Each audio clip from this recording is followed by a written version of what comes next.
The leaders of President Obama's bipartisan commission to tackle the federal debt problem are meeting this week. Now, we have about $12.8 trillion of debt, according to the debt clock that we like to show. But did you know that even as our debt balance rises, our interest payments are lower than they were a year ago? You may say, how is that? Here's how. Our interest rates are lower. In fact, the U.S. government paid a higher percentage of its GDP on debt payments a decade ago when President Clinton was in office, and we actually had a budget surplus. Well, doesn't that make the case for not caring about all this borrowing? It's a pretty stunning statistic. Are fears about the debt crisis overblown? Jams Galbraith is an economics professor at the University of Texas. Peter Schiff is the president of Euro-Pacific Capital, also running for Senator Chris Dodd's seat in the state of Connecticut. These two gentlemen feel passionately and differently on this issue. Professor Galbraith, let me start with you. This statistic was pretty stunning. When I saw it, I was eager to do this segment. All this fear about debt, is it fear-mongering? It is fear-mongering, and thank you for noticing that interest rates were much higher a decade ago than they are today. The United States government does not have and is not going to have a problem financing its public expenditures and its deficits. It's simply not an issue that should be on our list of things that we really care about right now. Peter Schiff. Well, you can see that I'm laughing. Well, basically, you know, the reason that this is happening, it's not magic. The U.S. government is making the same mistakes that subprime borrowers did when they were using teaser rates on their mortgages.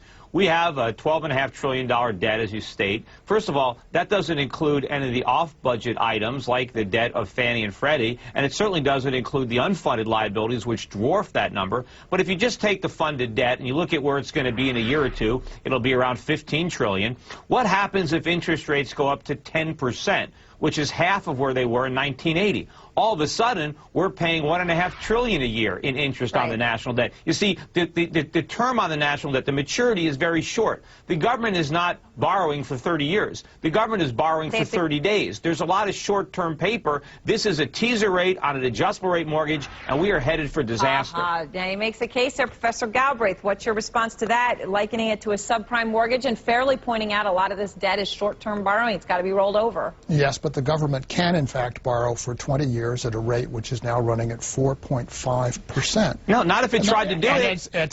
If it actually tried to do it, rates would go up. Well, that's a rate which tells you that the capital markets are not, in fact, worried about this, whatever this actual scenario is, that somehow the capital markets are going to turn around and say that the U.S. government cannot finance itself. The only reason if it can finance itself for the short term at zero, it should do so. No, perfectly reasonable thing to do. The reason that the federal government isn't borrowing in the 30-year bond market is if it tried to refinance the short-term debt long-term, it would destroy the bond market. Bond prices would collapse and interest rates would go through the roof. The only reason long-term rates are so low is because the government isn't borrowing at the long end. Peter, what about the question, though, that part of this comes down to there is a pool of money out there and it wants to go somewhere it perceives to be safe. So the U.S. may have a problem, but I mean, look, Greece has been in default half the years it's been in existence.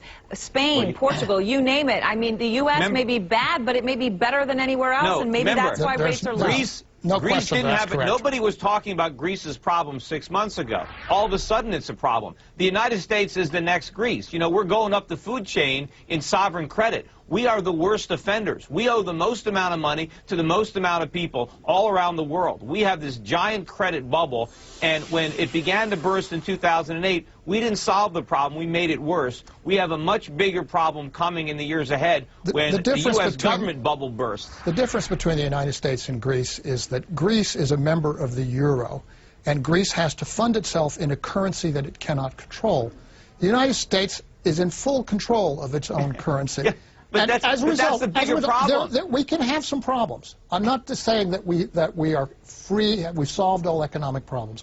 I'm saying financing the government of the United States is not one of the problems that we face. Sure it is. See, the fact that Greece can't print money, that's a good thing. The fact that we can print money to repudiate our debts with inflation, that's not a good thing. Anybody who's holding U.S. government bonds, basically what you're saying is, it's okay, the government's going to print a bunch of money, as I say you're going to get paid. If the markets were seriously worried about the prospect of inflation, they would not have a They'd move rates up, 4.5% right? rate The on markets 20% are wrong. bonds. Look, just Well, like if the markets are didn't wrong, see the then we shouldn't subprime be problem paying until it was attention too to them late. at all.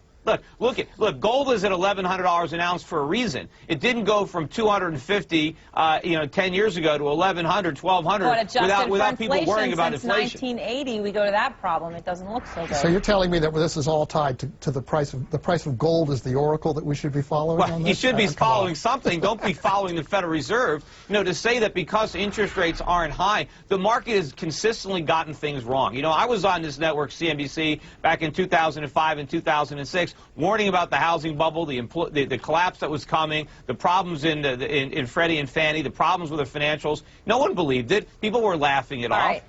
All of a sudden, I'll these only things say that happen. if the markets truly are as inefficient and irrational as you say, then we should tax them and we should regulate them to a fair they're already All right, taxed and let's regulated. take a That's part of the pause problem. there. Let's take a pause there, and viewers, let us know. Is this a case of we should be concerned about it, or is this perhaps proof, if you trust markets, that the U.S. should continue to borrow as long as rates are low? Let us know what you think. StreetSigns@CNBC.com. We'll bring back both the esteemed gentlemen on our panel to continue talking about it.